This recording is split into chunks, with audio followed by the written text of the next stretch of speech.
Olá, meu nome é Arthur Viana. Nós estamos aqui na nossa aula de Psicologia Social do curso de Pedagogia da FFP-UERJ. Esse vídeo que vocês estão assistindo é a nossa aula síncrona, em que nós vamos dar um suporte para que vocês possam entender o texto que está sendo proposto nessa semana para trabalharmos na plataforma e também fazermos os fóruns que são dispostos ao longo da nossa atividade, ao longo do nosso curso.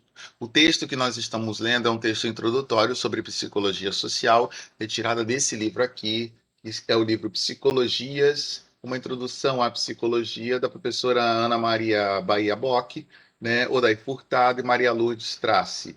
Esse livro é um livro que constantemente nós vemos nos cursos de psicologia, de introdução à psicologia, e nós estamos estudando o capítulo que é correspondente à área de psicologia social.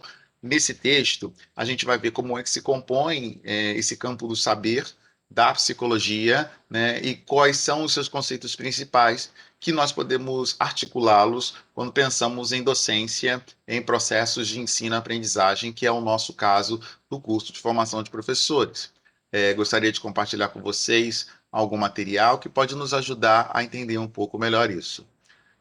Quando nós pensamos ah, em psicologia social, nós pensamos também que vamos ter que estudar, na verdade, as interações sociais como elemento principal de aprendizagem. Então, quando nós falamos de psicologia social, não estamos focados nos comportamentos das pessoas especificamente, mas nas interações que são estabelecidas entre as pessoas nos grupos sociais. E por isso é importante a gente fazer uma diferenciação, nós fazemos uma qualificação do que seja esse grupo social. Então, nós entendemos que o grupo social ele é a reunião de duas ou mais pessoas que estão associadas pela interação.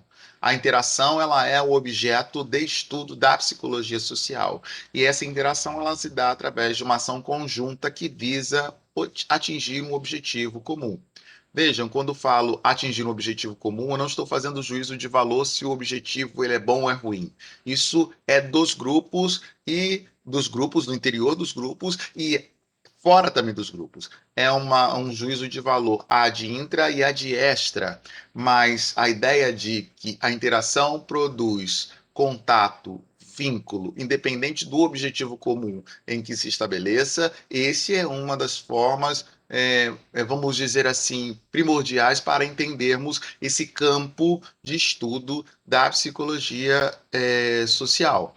Né? Dentro disso, nós vamos perceber que a sociedade ela é constituída de grupos, né? E nós pertencemos em algum momento da nossa vida dentro desses grupos, seja a família, os vizinhos, o religioso, o lazer, o profissional, o político e também o educacional. No educacional, nós que estamos nos formando na área da educação, somos um dos sujeitos responsáveis por, muitas vezes, motivarmos intrínseca e extrinsecamente esses vínculos e essas relações estabelecidas nos processos grupais. Né? Por isso que é interessante, quando nós, antes de lermos esse texto que vai nos ajudar a entender melhor esse campo do saber da psicologia, entendemos quais são as características de um grupo social.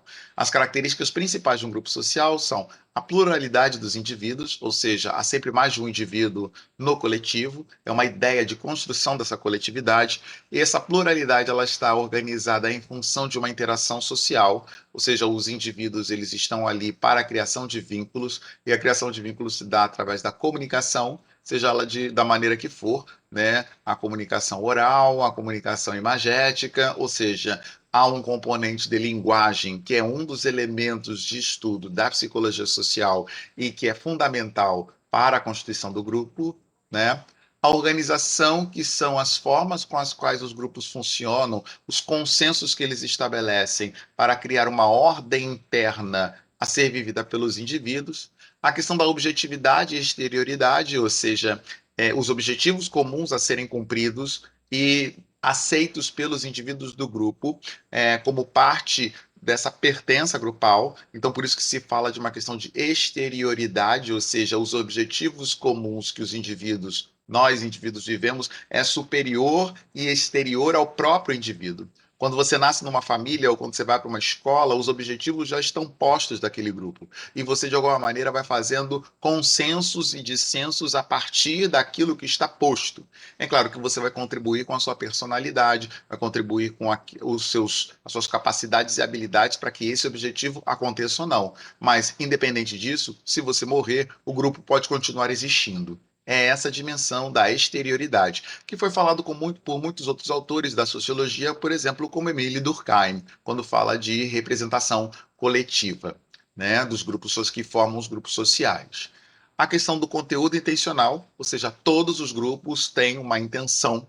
Então, quando nós falamos no processo educacional, a educação formal tem uma intenção, assim como a educação não formal e informal também tem uma intenção. Por isso que alguns autores da pedagogia social, que é um campo do saber das ciências da educação, falam que devemos parar de chamar formal, não formal e informal e chamarmos educação escolar e educação não escolar, no intuito de valorizar a intencionalidade dos projetos, dos grupos sociais, que são processos cognitivos, como dizia um autor que usamos muito dentro da pedagogia social, o Venotto, ele fala que toda relação social é uma relação pedagógica. Então, tem uma intencionalidade. Então, chamar de escolar e não escolar mostra a potencialidade da intenção de outros espaços educacionais que muitas vezes são trabalhados como prioritários e, na verdade, são um espaço importante, mas não o prioritário dentro do processo educacional, porque a educação é muito mais do que a escola. Seriam os campos não escolares, os grupos sociais que estabelecem esses processos cognitivos e que todos nós fazemos parte. Uma família, o sindicato, a igreja, as instituições socioeducativas, as ONGs, o terceiro setor, a saúde, enfim, todos os outros grupos sociais, né? A consciência grupal, que são as formas de pensar. Quando nós pertencemos a um grupo, nós carregamos esses elementos do grupo. É o que nós vamos ler mais para frente em outros textos com respeito a representações sociais. Nós nos movimentamos e constituímos a nossa identidade social e também a individual a partir das representações sociais que recebemos dos indistintos grupos que participamos, né, infinitos grupos que participamos, seja por adesão ou seja por ideologias, né, nos movimentamos por essas representações sociais que nós não temos muito bem claro às vezes, e quando temos claro se chama consciência grupal, quando não temos está no campo do inconsciente, mas mesmo assim fazemos nos movimentar e criamos maneiras, formas de sentir e agir a partir do que o grupo diz. Então isso se chama consciência grupal. E quando a gente vai trabalhar numa dimensão mais do inconsciente, ou flertando com o inconsciente, uma representação social, nós vamos discutir isso mais para frente. E a continuidade. Os grupos eles são formados para uma continuidade. Seja o período curto, 2, 3, 10 horas, 5 dias, seja de maneira indeterminada, como são os casos das gerações em gerações das famílias, ou dos processos políticos da sociedade, ou outras dimensões da cultura.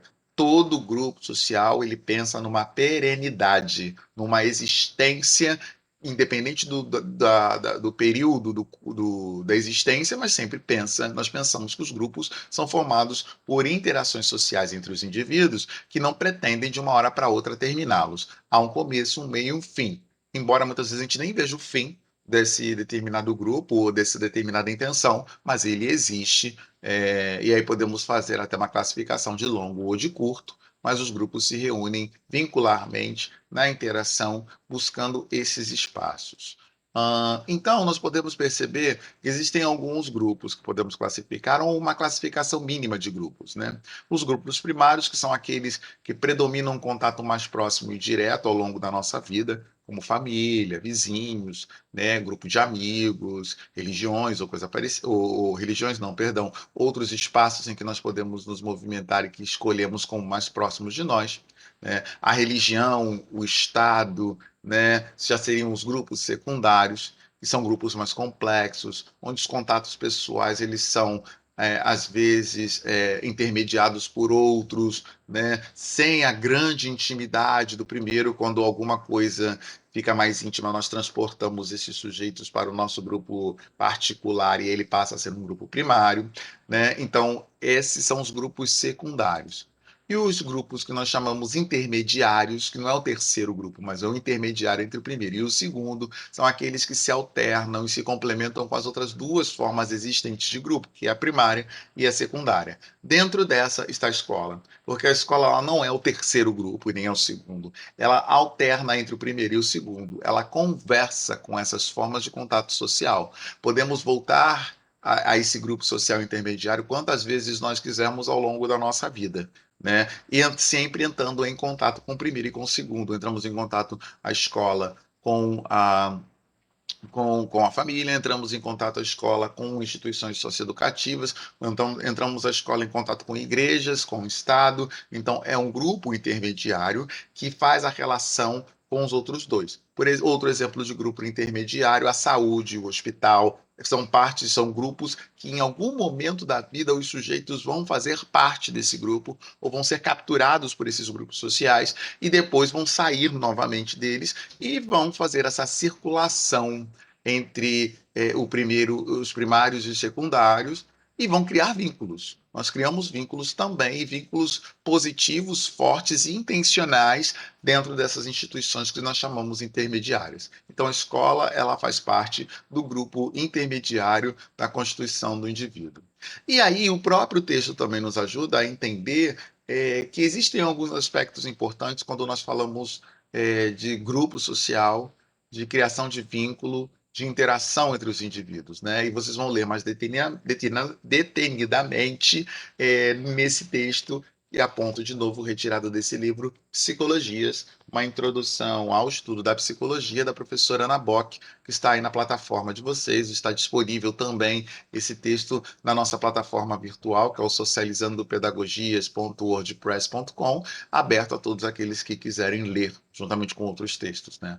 Bom, então que aspectos importantes seriam esses que o texto aponta e que eu quero recordar, né? A dimensão da percepção, que é o processo de recepção dos estímulos que nós recebemos enquanto indivíduos, oriundos dos grupos sociais nos quais nós pertencemos, e aí vem uma dimensão que é uma dimensão muito pessoal, muito individual, que de alguma maneira cada um acaba percebendo a realidade de uma maneira diferente, até porque essa percepção fala de sentidos e os sentidos são nossos, então, mesmo que o sentido seja o mesmo como a visão e a audição, né, o tempo histórico que nós vivemos, a realidade histórica, ela acaba como que mostrando um pouco, às vezes, como é que um ou outro recebe de maneira diferente o mesmo conteúdo. Né? A questão da comunicação, que é um elemento básico, um esquema básico para que a gente possa estabelecer vínculos. Nós somos seres da comunicação, nós somos seres da linguagem. Desde o princípio da nossa existência, nós ganhamos um nome, nós ganhamos uma linguagem para ser chamado, identificado dentro de um grupo primário, que é a família, e isso vai se estendendo ao longo da nossa vida. Então, as formas com as quais nós organizamos a ideia de nos comunicar, também vai falar de um processo de interdependência entre as pessoas e que vai ajudá-los a fazer parte ou não desse grupo, ao mesmo tempo que vai manter esse grupo existente dentro da sociedade ou não. As atitudes, que é, na verdade, depois que nós recebemos a percepção do meio social, como é que nós nos movimentamos a partir dos afetos, porque a realidade nos afeta e esses afetos nos movem o nosso corpo, constroem nossos atos mentais, nossos atos motores, assim como os mentais também, os mentais mais pela comunicação, mas os atos motores, não, mais que a comunicação, pelos afetos, como é que eu percebo e processo essa percepção do mundo, esses estímulos externos que eu recebo. Então, as atitudes, ela é uma constituição disso. Não há atitude sem carga afetiva, né? E essa carga afetiva vai predispor o sujeito a determinado comportamento, e aí entra a dimensão do estudo do comportamento na psicologia social. Ela é um componente, não é o objeto central da psicologia social é a interação social, mas o comportamento ele aparece como elemento de atitude, afeto, carga afetiva que nós constituímos ao longo da nossa presença dentro dos grupos sociais. As mudanças de atitude, são mudanças que vão construindo os nossos hábitos, os nossos costumes e que vão possibilitando e que são originados de novas informações, de novos afetos, de novas situações que vamos constituindo, e aí o grupo propõe isso para a gente, nós propomos isso para o grupo, nós nos modificamos, o grupo pode se modificar ou não em determinada circunstância a partir disso, né?